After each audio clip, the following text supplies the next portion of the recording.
Hello, join झाले सगळे?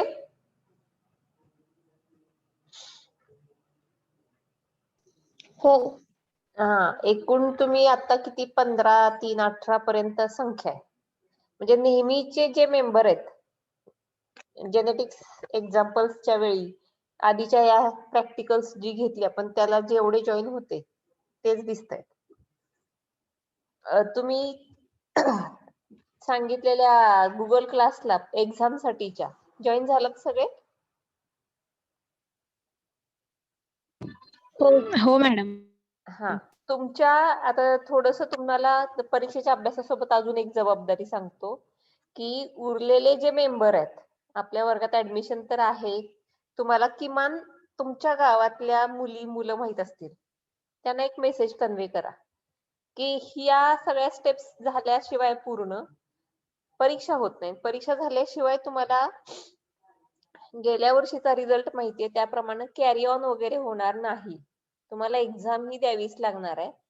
त्यासाठीच हा सगळा step by step plan complete होत होत तुम्ही इथपर्यंत आलाय की आता तुम्हाला या क्लासरूमला जॉईन व्हायचंय आणि एक्झाम द्यायची सोमवारपासून. आता तुम्ही हजर असलेले मेंबर तुम्हाला हे सगळं माहिती आहे, पण जे हजर नाहीयेत त्यांच्याकडे हा एक निरोप द्यायचा. हा झाला एक भाग. आणि दुसरं असं की परीक्षेमध्ये थिअरी तुम्हाला कितपत माहितीये तुमच्यापैकी कोण सांगेल? कसे असणारे ऑब्जेक्टिव्ह म्हणजे किती प्रश्न सोडवायचे, किती पैकी? तुमच्यापर्यंत किती इन्फॉर्मेशन पोहोचली? कोण बोलेल? 30 पैकी. 30 पैकी? थोडं अपडेटेड मेसेज असा आहे तुमच्यासाठी की 25 प्रश्न असणार, ते 25 सोडवायचे तुम्ही. म्हणजे प्रत्येक प्रश्न कंपल्सरी आहे. आलं लक्षात? सुरुवातीला अशी एक्झाम कंडक्ट करायची ठरलेलं होतं 30 पैकी 25, पण आता 25 पैकी 25 प्रश्न सोडवायचे, प्रत्येक प्रश्नाला 2 मार्क आहेत. आलं लक्षात? आणि अशी एकूण 50 मार्काची परीक्षा प्रत्येक विषयाचे 2-2 पेपर असणार आहेत. तुम्ही ही दुसरी सेमिस्टर देता त्यामुळे तुम्हाला सेमिस्टर पॅटर्न, एका सब्जेक्टचे पेपर किती हे सगळं आता माहिती आहे. तुमचा roll number, PRN number, email या गोष्टी त्या फॉर्मवर तुम्हाला लिहायच्या आहेत. बरोबर? सगळं लक्षात आहे? आता हे झालं थिअरीसाठी. प्रॅक्टिकल एक्झाम सुद्धा तुमची ऑनलाईन होणार आहे. ज्या पद्धतीने तुम्हाला हा फॉर्म मिळतो तसाच गुगल फॉर्म काही लिंक्स असतील. म्हणजे प्रॅक्टिकल एक्झामचा एक तर पहिला टाइम टेबल तुम्हाला मिळेल बॅच वाईज. त्या बॅच मध्ये जे आहेत त्या सगळ्यांनी जॉईन व्हायचं आहे. गुगल किंवा झूम मीटिंग जी असेल त्या मीटिंगला प्रॅक्टिकल एक्झाम साठीच सांगते. आणि प्रॅक्टिकल एक्झामला ओरल टेस्ट तुमची ही झूम वर होईल की ज्याचं रेकॉर्डिंग ठेवलं जाईल. पुरावे असल्याखेरीज तुम्हाला मार्क्स दिले जाणार नाहीत. प्रॅक्टिकल एक्झाम सुद्धा आपली प्रत्येक सब्जेक्टची 50 मार्काची असणार आहे. ऐकतायत सगळे? तर ही 50 मार्काची म्हणजे समज झुलॉजीच्या दोन्ही पेपरवर 50 मार्काचं प्रॅक्टिकल या पद्धतीने. इतर सब्जेक्टचं पण तुम्हाला सांगितलेलं असेलच. तुम्हाला जे प्रश्न क्वेश्चन आन्सर सोडवायचे त्याचा गुगल फॉर्म मिळणार आणि जे अपलोड करायचे त्याच्यासाठीची लिंक मिळणार. काही प्रश्न तुम्हाला लिहून अपलोड करायचे, फॉर एक्झाम्पल एखाद्या एक्सपेरिमेंटची प्रोसिजर किंवा जेनेटिक्सचं एक्झाम्पल, यासाठी फाईल अपलोडचा ऑप्शन असणारा फॉर्म असेल. आणि स्पॉटिंग साठीचा जसा प्रश्न तसे त्याचं डिस्क्रिप्शन तुम्ही लिहायचंय. जी काही डायग्राम समोर असेल किंवा व्हिडिओ असेल, जे आहे प्रश्न तो शांतपणे वाचायचा आणि त्याचं अगदीच नेट प्रॉब्लेम आला तर तुम्ही काय कराल, थोडस थांबून का होईना ते गुगल फॉर्म असतो त्याला तुम्हाला ती सवलत मिळते की आता नाही थोड्या वेळानं तुम्हाला तो फॉर्म कंप्लीट करता येतो.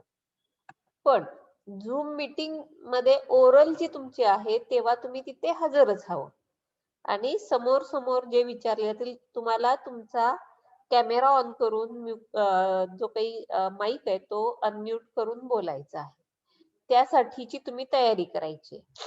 आता तुम्हाला जर आवश्यक वाटत असेल, जर तुम्ही मोठ्या संख्येने मीटिंगला हजर राहणार असाल तर आपण काही रिव्हिजन घेत जाऊ. एक दिवसाआड किंवा एकूण आपले जे टॉपिक आहेत 4-5 पैकी म्युटेशन वजा करायचा. म्युटेशन मी शिकवलंय तुम्हाला, पण म्युटेशन वर प्रश्न विचारले जाणार नाहीत. तर जो सिलेबस डिलीट केलाय त्याच्यावर फक्त प्रश्न नाही येणार. एक नॉलेज म्हणून तुम्हाला ते टॉपिक वाचले पाहिजेत म्हणूनच ते दिलेलं आहे. पण आता तो टॉपिक सोडून उरलेले जे टॉपिक आहेत त्याच्यावर तुमची एक्झाम आहे आणि या एक्झाम मध्ये जर अजून कळलं नसेल किंवा काही शंका असतील तर त्यासाठीच आपण टॉपिक वाईज तुम्ही ठरवा. समज फर्स्ट टॉपिक पहिले 2 टॉपिकचा स्टडी कराल आणि मग त्याच्यावर 2 दिवसांना आपण संध्याकाळी, कारण तुमचा नेहमीचा जो पेपर आहे तो पेपर असणार आहे 11 ते 12. तो पेपर झाल्यानंतर नेक्स्ट पेपरचं जे काही प्रिपरेशन असेल ते करायचे आणि नंतर मग संध्याकाळी आपण हवं तर झूम मीटिंग घेऊन तुमच्या काही शंका असतील तर त्याचं परत डिस्कशन करू. मी तुम्हाला ते एक्सप्लेन करेन. तुमचा म्हणजे पुन्हा मीटिंग घ्यायची आणि किती जण हजर राहणार हे मला आपल्या BSc1 चा जो ग्रुप आहे त्याच्यावर मेसेज टाका किंवा गुगल क्लासला मला सांगा. ठीक आहे. आता अगोदर मला तुमच्या काही शंका असतील प्रॅक्टिकल एक्झामच्या बाबतीत किंवा सबमिशन. तुला येतो आवाज? थोडं चेक करा बरं, आवाज येतोय? हो येतोय. येतोय ना? हा. तर एक काही मेसेज पडतोय एखाद दुसरा की आवाज नाही येत म्हणून. जरा ज्यांना आवाज येत नाही त्यांनी तुमचं पण जरा रेंज चेक करा. काही लोकांना येत नाही वाटतं. तर ठीक आहे. आता हे मी रेकॉर्ड पण करतेय. म्हणजे समजा तुम्हाला परत हवा असेल तर हे मी पुन्हा टाकेन. आत्ताच्या ज्या मी सूचना दिलेल्या आहेत तुम्हाला रिपीट ऐकायच्या असतील तर कशाही ऐकता येतील.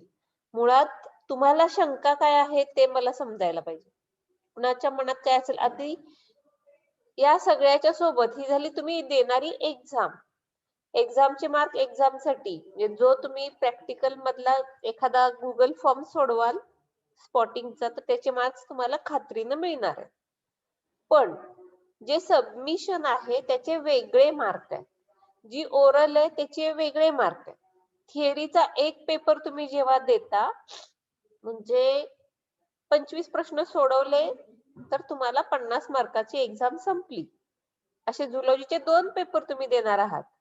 25-25 प्रश्न म्हणजे 50-50 मार्काची अशी 100 मार्काची एक्झाम तुमची झुलॉजीची थिअरी दिल्यावर कंप्लीट होते आणि प्लस 50 मार्काचं प्रॅक्टिकल.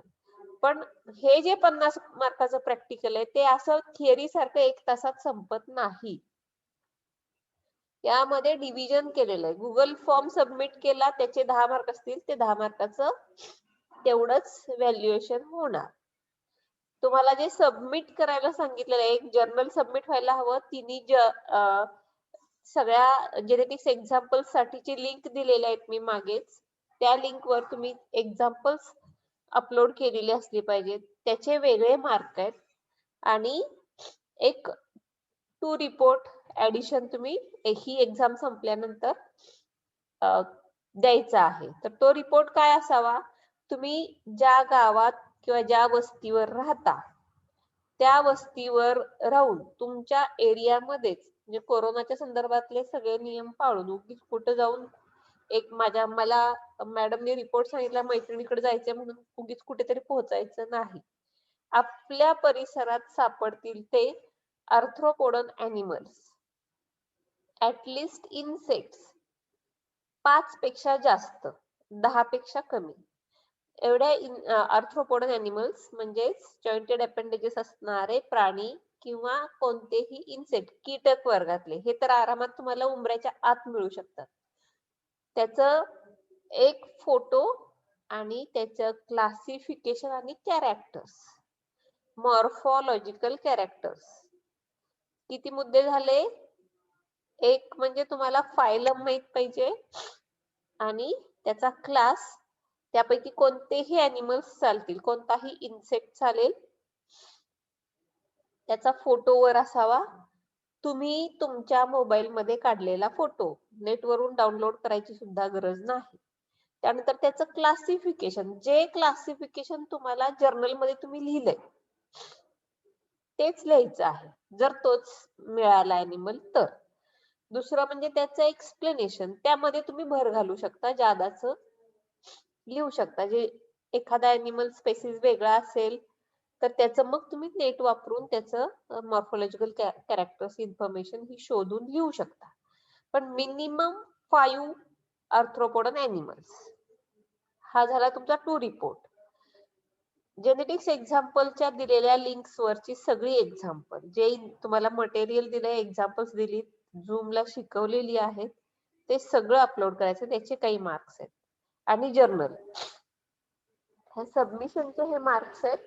आणि शिवाय ओरलच्या वेळी तुम्ही तिथं हजर असाल तर त्या ओरलचे मार्क्स मिळतील. ऍटलिस्ट, आवाज येतोय सगळ्यांना? जरा नेट प्रॉब्लेमला इथं दाखवतंय. कळलं? ठीक आहे. तर हे वेगवेगळ्या पद्धतीनं डिव्हाइड केलेले मार्क्स आहेत. प्रॅक्टिकलला कमीत कमी 18 म्हणजे 17 किंवा 17 पेक्षा जास्त मार्क असतील तर तुम्ही पास होणार आहे. आणि हे पासिंग जनरल पासिंग साठी गरजेचं आहे. म्हणजे 100 पैकी 35 मार्काला जसं थिअरीचं पासिंग आहे, तसं प्रॅक्टिकलचं 50 पैकी 17 ते 18 मार्क्स मिनिमम पाहिजेत.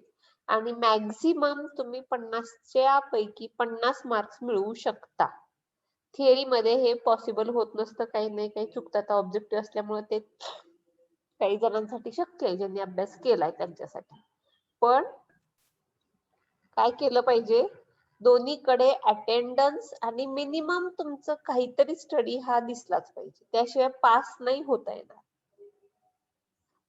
ज्या अर्थी काही मुलं अजूनही मुली जॉईन झालेल्या नाहीत कुठे, एक्झाम साठीच्या गुगल क्लासला, त्यांचा काय नक्की प्रॉब्लेम आहे, त्यांनी इथे त्या सब्जेक्टच्या शिक्षकांना किंवा परीक्षा विभागाला किंवा डायरेक्ट प्राचार्यांना तुमची अडचण सांगा हवं तर. जर तुम्हाला तुमचं स्वतःचं नेट अवेलेबल होत नसेल, फोन अवेलेबल होत नसेल, तर अशा विद्यार्थ्यांना कॉलेजमध्ये येऊन कॉलेजमधला पीसी वापरला तरी चालेल. मॅडम, हा बोल. प्रीती सूर्यवंशी आहे ना, तिला जॉईन व्हायला येत नाही, म्हणजे होत नाहीये ती. आता का गुगल ह्याच्या एक्झाम सेक्शनचं बोलते तू? नाही, आता झूम मीटिंगला जॉईन होत नाहीये ती. एक मिनिट, काय नाव सांगितलं? प्रीती सूर्यवंशी. इथे वेटिंग मध्ये तर ती नाहीये. हा, तिला जॉईनच व्हायला येत नाही, म्हणजे होतच नाहीये ती जॉईन. 1 वाजल्यापासून ट्राय करते ती. नाही, मी मुळात 5 मिनिटं लेट सुरुवात केली कारण खूपच संख्या कमी होती. तेव्हापासून तिचं नाव दिसलं नाही. हा, प्रीती सूर्यवंशी आता आली. होतीये ती आता. होती. हा, चालेल. आलं तिचं नाव. ओके. तुमची काय काय अडचण असेल ते सांगा आता. तुम्हाला कोणत्या प्रकारे मदत हवी की ज्या योगे तुम्ही वेळेत परीक्षा द्याल आणि 12च्या आत तुमचा पेपर सबमिट झाला पाहिजे. तुम्ही सोल्युशन काढू शकता. मोबाईल वापरण्यामध्ये येणारे अडथळे, अडचणी ह्यावर काय केलं पाहिजे, कसं लक्ष कुठं असलं पाहिजे, सबमिट करताना कुणाला कोणते अडथळे आले होते, हे सगळं तुम्हाला मागच्या एक्झाम मध्ये माहिती आहे. एक अनुभव आलेला आहे. अजून काही शंका असतील मनात तर बोला. एक फोन येतो, मी घेतल्यामुळे कदाचित रेंज मध्ये प्रॉब्लेम येईल. हॅलो,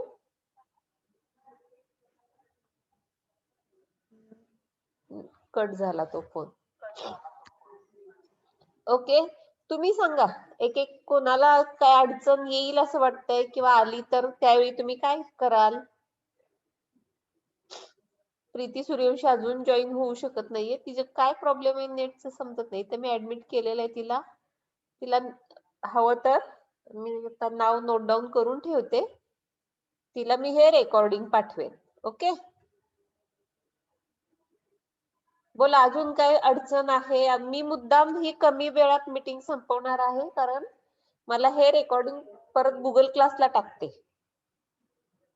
तुमच्या अडचणी सांगा. मागच्या वेळी जे जॉईन झाले त्यांच्यापैकी कुणाचा पेपर सबमिट व्हायला अडचण आली होती का? नाही. हा, मग तुमचं तयार आहे. तुम्ही बहुतेक काही अडचणी फेस आता करणार नाही. सोल्युशन तुम्हाला माहिती आहे. आता जे अजून जॉईन नाही झालेले त्यांचं काय होणार आहे? जर आपल्या ग्रुपमध्ये मी मेसेज टाकत राहते आजपासून रोज आपल्या ग्रुपवर BSc 1च्या, पण तुम्ही सुद्धा एकमेकांना मदत करा. कुणाला जॉईन होता येत नसेल त्याचा मेसेज पोहोचवा. कुणाकडे अजून काही टेक्स्टबुक नसतील, गुगल क्लासरूमला जे व्हिडिओ दिलेले आहेत प्रत्येक टॉपिक वाईज जे व्हिडिओ अपलोड केलेत ते पुन्हा बघा. शक्यतो ऑब्जेक्टिव्ह प्रश्न कोणताही तुमच्या सिलेबसच्या बाहेरचा विचारला जाणार नाही. मुद्दाम गुगली प्रश्न टाकून तुम्हाला कन्फ्युज करून तुमचे मार्क्स किंवा तुम्ही कसे कात्रीत पकडले जाल असं केलं जाणार नाही. पण त्यासाठी अभ्यास पाहिजे आणि ऍटलिस्ट तुमचं टेक्स्टबुक आणि जे गुगलच्या व्हिडिओ मध्ये सांगितलेलं आहे ते तुम्ही जर ऐकलेलं असेल तर कुणीही फेल होणार नाही. पण त्यासाठीचे सगळ्यात ह्या आधीच्या फॉर्मॅलिटीज तुम्ही जॉईन तर झालं पाहिजे आणि त्यानंतर प्रश्न थोडे काळजीपूर्वक वाचायला पाहिजे.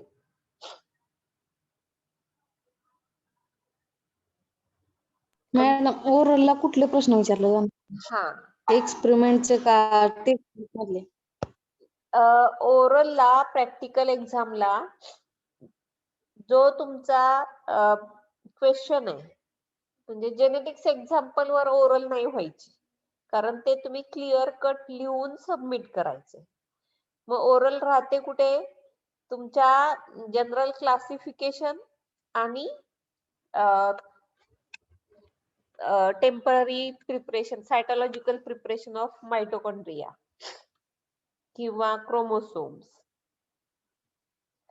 तुम्ही बघितलं का त्या व्हिडिओ? मायटोकॉन्ड्रियाची स्लाइड कशी तयार करायची त्याची प्रोसिजर तुम्हाला अगोदरच दिलेली आहे. जर्नल तुमचं लिहून तयार आहे. आता ही स्लाइड प्रत्यक्ष तुम्हाला करता येत नाहीये. दोन मेथड्स त्याच्या मी तुम्हाला दिलेले आहेत. दोन प्रकारच्या सेल्सचं माउंटिंग दिलेलं आहे. एक ओनियन पीलचं पण दिलेलं आहे आणि ओरल म्युकोसा सेल्स, चिक सेल्स ते पण दिलेलं आहे. एक तर प्रोसिजर म्हणजे जर्नल मध्ये जे लिहिलेलं आहे कोणती स्टेन वापरतात, कोणत्या स्टेप्स असतील आणि मटेरियल कोणतं असेल यासारखे प्रश्न असतील. नाही तर जेवढं जर्नल आहे त्याच्या बाहेरचं काहीच नाही विचारणार. तर जर्नलच्या बाबतीत सुद्धा प्रॅक्टिकल एक्झामला तुम्हाला स्पॉटिंग मध्ये कुठेही येणारं एक्झाम्पल हे क्लासिफिकेशन तुम्हाला लास्ट सेमिस्टरला जे काही शिकवलेलं आहे थिअरीच्या प्रत्येक चॅप्टर मधलं सुरुवातीचा जो पार्ट आहे क्लासिफिकेशनचा तोच प्रॅक्टिकलला आहे.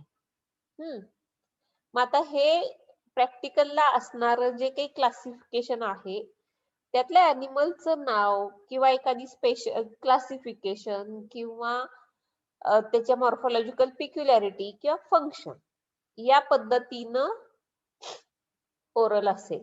कोणताही ॲनिमल दाखवून म्हणजे त्याचा फोटो दाखवून किंवा एखादा प्रोसिजर, एखादा एक्सपेरिमेंट आहे, तुम्हाला दोनच एक्सपेरिमेंट आहेत त्यापैकी आता पुढचे जर्नल कंप्लीट पाहिजे आणि जर्नलच्या बाहेरचे प्रश्न येणार नाहीत. थिअरी तुमची जी आहे थिअरी मध्ये सुद्धा उलट म्युटेशन सारखे टॉपिक वगळलेलेच आहेत. त्या जे शिकवले त्याच्या बाहेरचा एकही प्रश्न येणार नाही एवढी खात्री. फक्त ते तुम्ही अभ्यास करून सोडवा. कोणत्याही प्रकारचे माल प्रॅक्टिसेस होऊ नयेत आणि 12 पेक्षा उशिरा पेपर सबमिट झाल्यामुळं कुणाचं नुकसान होऊ नये. वेळेत सबमिट करणं हे सुद्धा महत्वाचं आहे. मागच्या एक्झाम मध्ये यासारख्या काही सवलती दिल्या गेल्या कारण बऱ्याच वेळा मुलांना त्या सिस्टीमची सवय नव्हती. तर सवय नाही म्हणूनच्या फॅसिलिटीज भरपूर दिल्या. आता सुद्धा एक फॅसिलिटी अशी असणार आहे की जर तुमची एक्झामला तुम्ही जॉईनच नाही झाला किंवा जॉईन होऊनही पेपर नाही सबमिट झाला, काही प्रॉब्लेम आला तर तुम्हाला री एक्झाम द्यावी लागेल. री एक्झाम साठीचे क्वेश्चन पेपर वेगळे तयार असतात. तुमच्या माहितीसाठी सांगते. क्वेश्चन पेपर हे आता दिलेले पेपर री एक्झामला नसतो, वेगळाच असतो. आणि आता ही मीटिंग संपत आलेली आहे. थोडीशी 9 ते 10 मिनिटं फक्त शिल्लक आहेत, 9 पेक्षा कमी.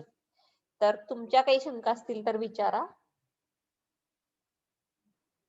अजून कुणाची काही शंका आहे? मॅडम ओरल किती मार्क्सचे? 10 मार्क्सची.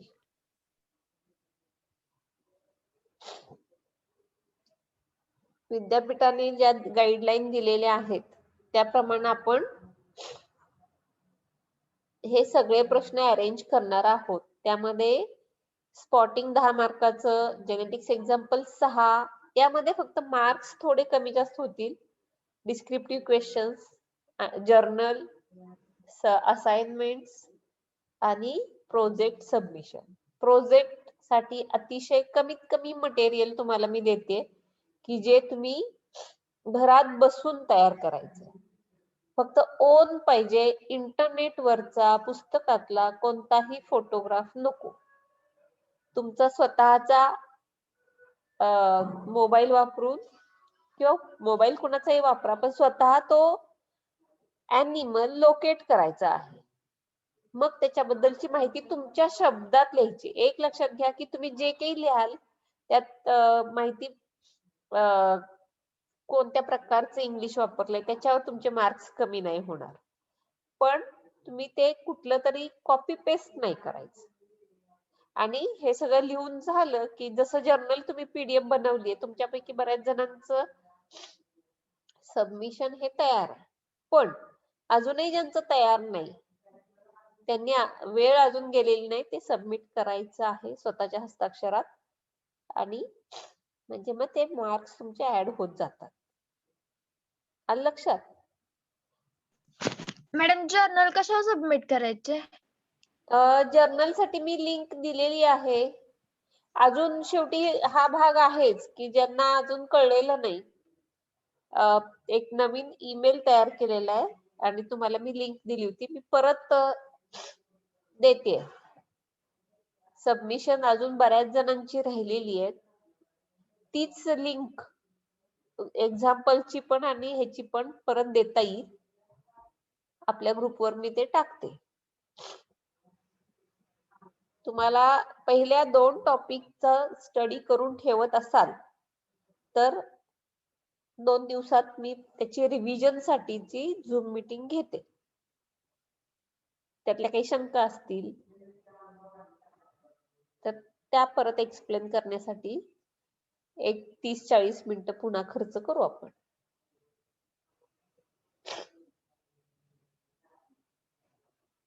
आता पेपरचं नवीन टाइम टेबल बघितलं का सगळ्यांनी?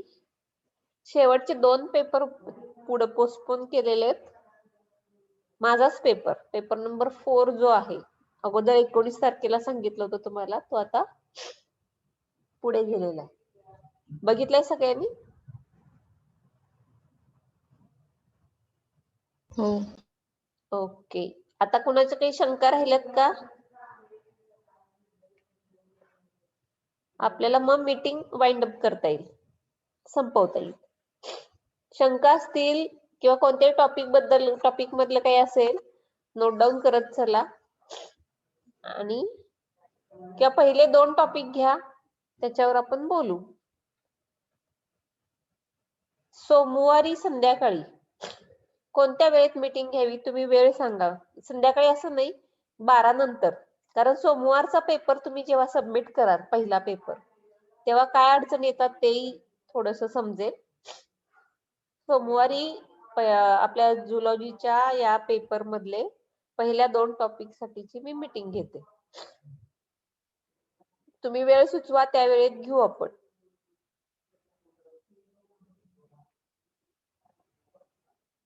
का सोमवारी नको?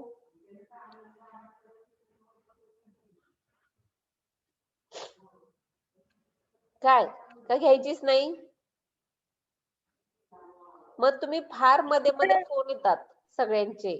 मी कामात असताना मला ते मग उत्तर द्यायला लागतात. म्हणून आपण सोमवारी संध्याकाळी किंवा दुपारी 12 नंतर तुमचा पेपर एकदा सबमिट झाला की त्यानंतर आपण मीटिंग घेऊ.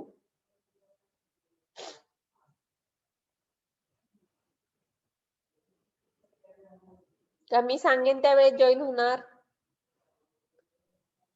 हो. ओके. कारण एकमत होणार नाही असं वाटतंय का सगळ्यांचं? ठीक आहे, ठीक आहे. आपण सोमवारी एकदा भेटणार आहोत, तेव्हा तुम्ही पहिल्या 2 टॉपिकचा अभ्यास केलेला असला पाहिजे. आता सोमवारी जो पहिला पेपर आहे तुमचा, त्याचा उद्या अभ्यास कराल तुम्ही. आज झुलॉजीचे 2 टॉपिक कंप्लीट करून ठेवायचे. ओके.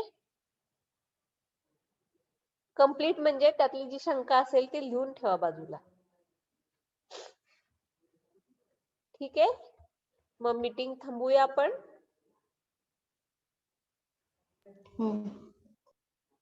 कुणाला काही शंका असतील तर 1 मिनिट बरं वाट बघते मी आणि नंतर मीटिंग एंड करते.